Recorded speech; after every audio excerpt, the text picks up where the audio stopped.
اعوذ باللہ السمیع العلیم من الشیطان الرجیم بسم اللہ الرحمن الرحیم رب اشرح لی صدری ویسر لی امری واحلل عقدۃ من لسانی یفقہوا قولی رب یسر ولا تؤثر وتمم بالخیر رب زدنی علما۔ السلام علیکم ورحمۃ اللہ وبرکاتہ۔ الحمدللہ ہم سورہ بقرہ کا ترجمہ و تفسیر کر رہے ہیں۔ 54 آیات کا ترجمہ و تفسیر ہم کر چکے ہیں۔ آج کا سبق آیت نمبر 55 سے شروع ہوتا ہے۔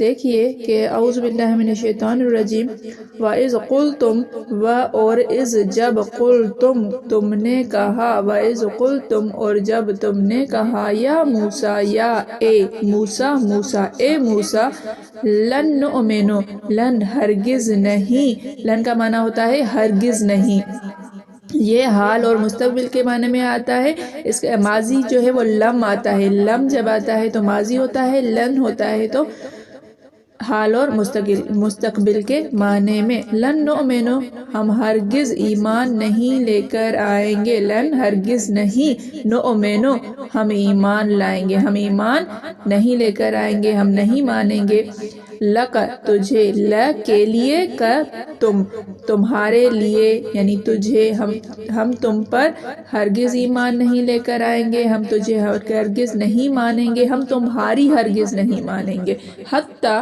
یہاں تک کہ، اردو میں بھی کہتے ہیں نا حتیٰ کہ، مطلب ہوتا ہے جب تک، یہاں تک کہ نر اللہ نرا ہم دیکھ لیں، اللہ کو، ہم اللہ کو دیکھ لیں، جب تک ہم اللہ کو دیکھ لیں، جہرتن کھلم کھلا، واضح ظاہر، جہرہ ہم اللہ کو کھلم کھلا دیکھ لیں، فَأَخَذَتْكُمُ پس اخذت پکڑ لیا، کم تمہیں، پس تمہیں پکڑ لیا، پس تمہیں آ لیا، صاعقہ، صاعقہ کہتے ہیں بجلی کو، بجلی کی کڑک، جو بجلی چمکتی ہے اسے، صاعقہ بجلی کی کڑک نے، وَأَنْتُمْ اور انتم تم، تنظرون دیکھ رہے تھے، وَإِذْ قُلْتُمْ یا موسیٰ اور جب تم نے کہا اے موسیٰ لن نؤمن لک ہم تمہاری ہرگز نہیں مانیں گے، ہم تجھے ہرگز نہیں مانیں گے، حتیٰ نر اللہ یہاں تک کہ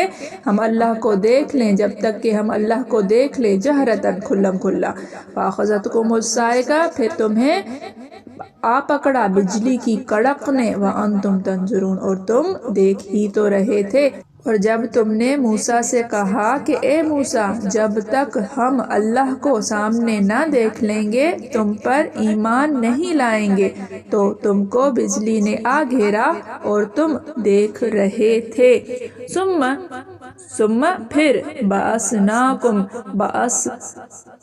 زندہ کیا، اٹھایا، نہ ہم نے کم تمہیں، پھر ہم نے تمہیں زندہ کیا، پھر ہم نے تمہیں اٹھایا، من بعد من سے بعد موت کم تمہاری موت کے بعد، لعلکم لعل تاکہ شاید کہ، کم تم تاکہ تم، تشکرون شکر کرو، احسان مانو، ثم بعثناکم من بعد موتکم پھر ہم نے تمہیں زندہ کیا تمہاری موت کے بعد، لعلکم تشکرون تاکہ تم احسان مانو، پھر موت آ جانے کے بعد ہم نے تم کو از-سر-نو زندہ کر دیا تاکہ تم احسان مانو۔ دیکھیے کہ ذکر چل رہا ہے بنی اسرائیل کے بارے میں۔ کل تک ہم نے پڑھا کہ حضرت موسیٰ علیہ السلام جب واپس آئے تو دیکھا کہ انہوں نے بچڑے کو معبود بنا لیا تھا، پھر ان کی توبہ ہوئی، توبہ اس طرح سے ہوئی کہ ایک دوسرے کو قتل کیا، 70,000 لوگ ان کے قتل ہوئے، اللہ تعالیٰ نے ان کی توبہ قبول کر لی۔ اب حضرت موسیٰ علیہ السلام ایک شریعت لینے گئے تھے، وہ شریعت لے کر آئے۔ وہ شریعت کیا تھی؟ تورات تھا، کتاب تھی جو تختیوں کی صورت میں تھی، تختیاں تھی بڑی بڑی جس پر تمام احکام شریعت لکھے ہوئے تھے، جو اللہ تعالیٰ نے احکام دیے تھے، زندگی گزارنے کے جو اصول دیے ہوئے تھے وہ اس پہ لکھے ہوئے تھے۔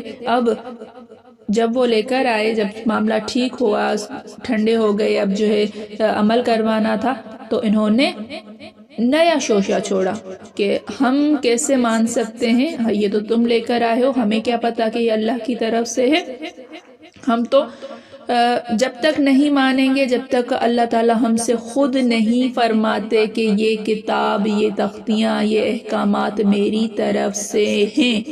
دیکھیے بنی اسرائیل کی جو ہے وہ ہٹ دھرمی۔ اب دیکھیے تفسیر کو ہم پڑھتے ہوئے چلتے ہیں اور ساتھ ساتھ سمجھتے ہیں انشاءاللہ۔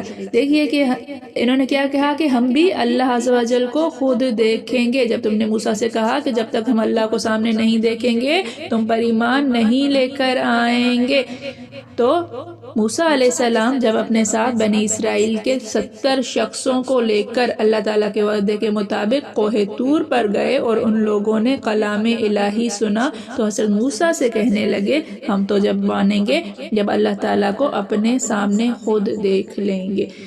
اصل میں پہلی والی بات جو میں نے آپ کو بتائی کہ انہوں نے کہا کہ ہم کیسے مانیں جب تک خود اللہ تعالیٰ ہم سے نہیں فرماتا کہ یہ تورات میری طرف سے ہے، یہ احکامات میری طرف سے ہے، ہم نہیں مانیں گے۔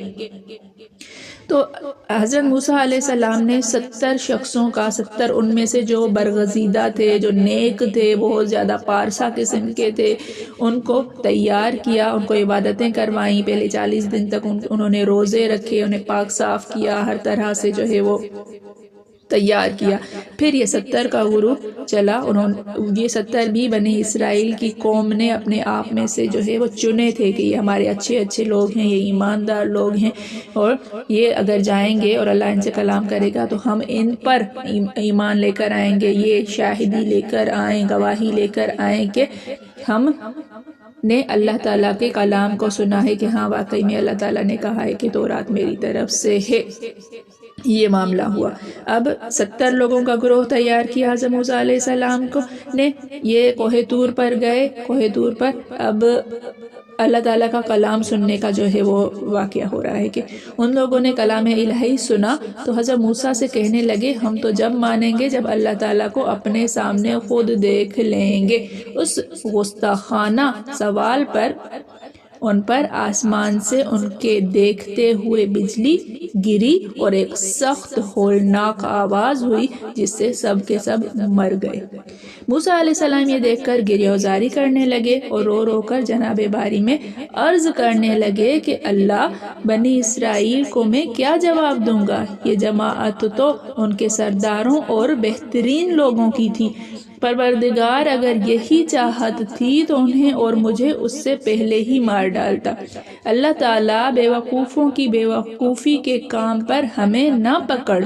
یہ دعا مقبول ہوئی اور آپ کو معلوم کرایا گیا کہ یہ بھی دراصل بچڑا پوجنے والوں میں سے تھے۔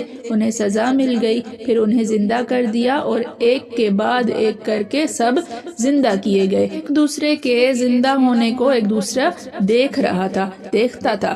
محمد بن اسحاق فرماتے ہیں کہ جب موسیٰ علیہ السلام اپنی قوم کے پاس آئے اور انہیں بچڑا پوجتے ہوئے دیکھا اور اپنے بھائی کو اور سامری کو تنبیہ کی، بچڑے کو جلا دیا اور اس کی راکھ دریا میں بہا دی، اس کے بعد ان میں سے بہترین لوگوں کو چن کر اپنے ساتھ لیا جن کی تعداد 70 تھی اور کوہ طور پر توبہ کرنے کے لیے چلے۔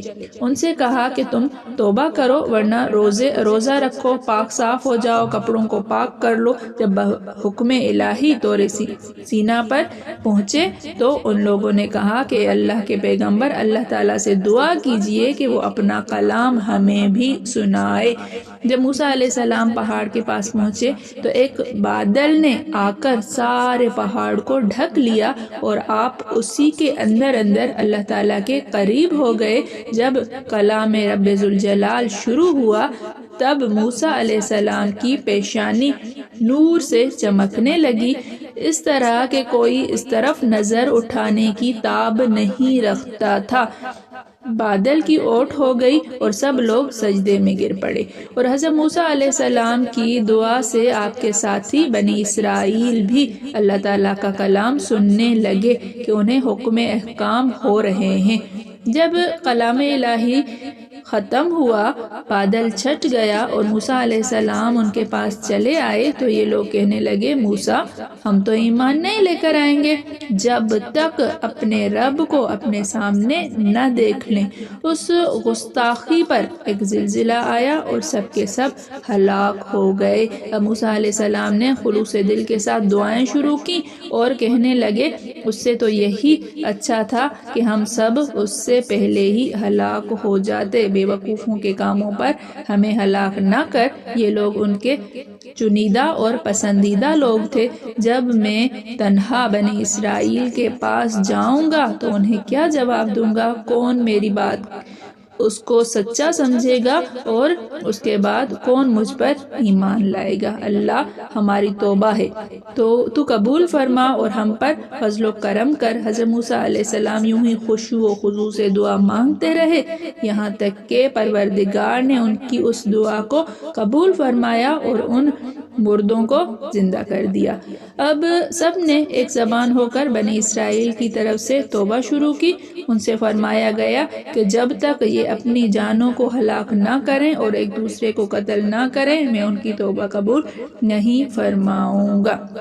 یہ تھی ابن اسحاق کی تفسیر، ٹھیک ہے، پہلی تفسیر الگ تھی، یہ دوسری تفسیر ہے۔ ابھی جو ہے وہ سودی کبیر کہتے ہیں یہ واقعہ بنی اسرائیل کے آپس میں لڑانے کے بعد کا تھا، جب قتل ہوا اس کے بعد۔ میں نے پہلے آپ کو بتایا نا کہ توبہ ہو چکی تھی اور اس کے بعد کا یہ واقعہ ہے۔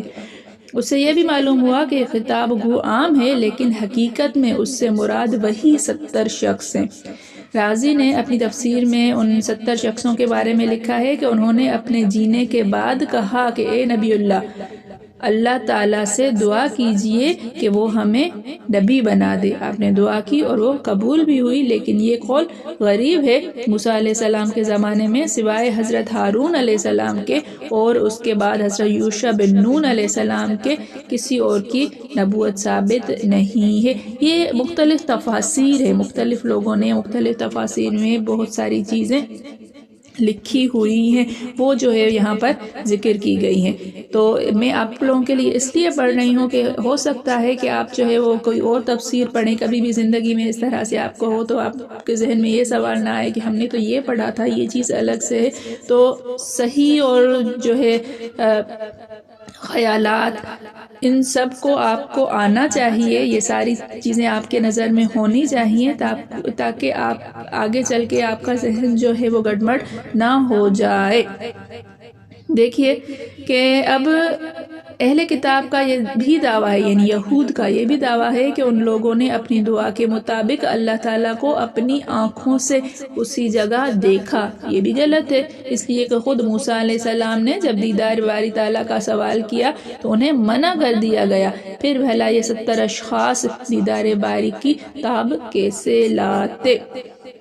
اس طرح سے بہت ساری جو ہے وہ اقوال اس میں موجود ہیں، مختلف تفاسیر میں مختلف اقوال موجود ہیں۔ اب دیکھیے کہ پھر ہم نے انہیں اٹھا لیا ان کی موت کے بعد۔ حضرت موسیٰ علیہ السلام نے بہت زیادہ گڑ گڑا کے اللہ تعالیٰ سے دعائیں کی کہ یہ 70 لوگ جن کی جماعت میں چن چن کے سرداروں کی لے کر آیا تھا، اگر یہ ختم ہو گئے تو میں بنی اسرائیل کو جا کر کیا جواب دوں گا؟ وہ تو مجھے مار دیں گے، وہ تو نہیں مانیں گے۔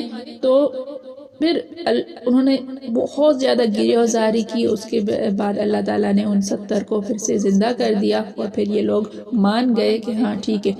پھر یہ واپس آئے ہیں بنی اسرائیل کے پاس اور پھر وہاں پر بھی انہوں نے ایک نیا شوشہ چھوڑا تھا۔ آگے انشاءاللہ ہم پڑھیں گے کہ انہوں نے یہاں پہ بھی بات جو ہے وہ واپس آ کر صحیح نہیں کی تھی۔ ہر دور میں بنی اسرائیل ناشکرے ہی رہے تھے، اللہ تعالیٰ نے ان پر اتنا زیادہ کرم کیے، اتنے زیادہ جو ہے احسانات کیے، انعامات کیے، لیکن